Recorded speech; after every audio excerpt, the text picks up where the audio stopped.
क्रिस्का recording studio Ekangal Sarai. DJ Kundan राज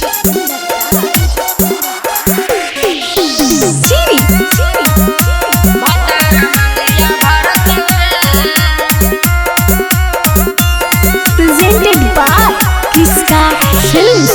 अब की लगानिया में तोर बियाह होतौगे, अब की लगानिया में तोर बियाह होतौगे, यारवा टेंटवा गड़तौगे, भतारा मंगिया भरतौगे, यारवा टेंटवा गड़तौगे, भतारा मंगिया भरतौगे। छोड़िए के जाई मिया पनियारवा के गे, और जुन भई चौहाना माँ के गे, यारवा टेंटवा गड़तौगे, भतारा मंगिया भरतौगे, यारवा टेंटवा गड़तौगे, भतारा मंगिया भरतौगे।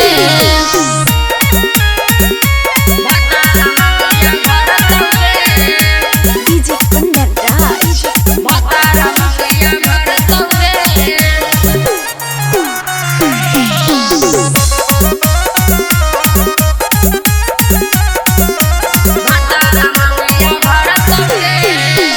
धूमधाम से हो तौ तोर शादिया झकास गे, यारवा गड़तौ टेंटवा न हो तौ बरदास गे। धूमधाम से हो तौ तोर शादिया झकास गे, यारवा गड़तौ टेंटवा न हो तौ बरदास गे।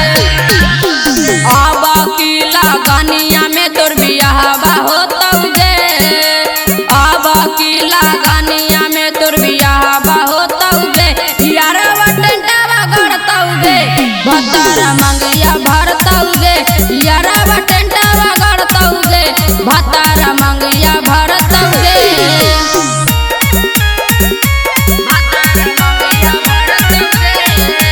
डीजे कुंदन राज भतारा मंगिया भरतौगे।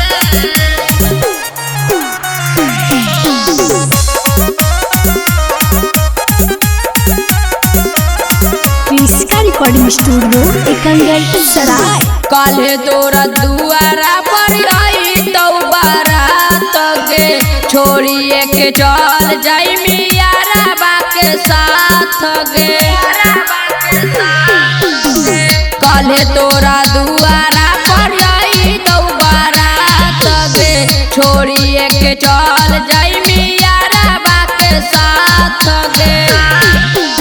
अभय चौहान रोजे लोरवा ढारतौगे, अभय चौहान रोजे लोरवा ढारतौगे, यारवा टेंटवा गड़तौगे, भतारा मंगिया भरतौगे, यारवा टेंटवा गड़तौगे, भतारा मंगिया भरतौगे। क्रिस्का रिकॉर्डिंग स्टूडियो एकंगल सराय।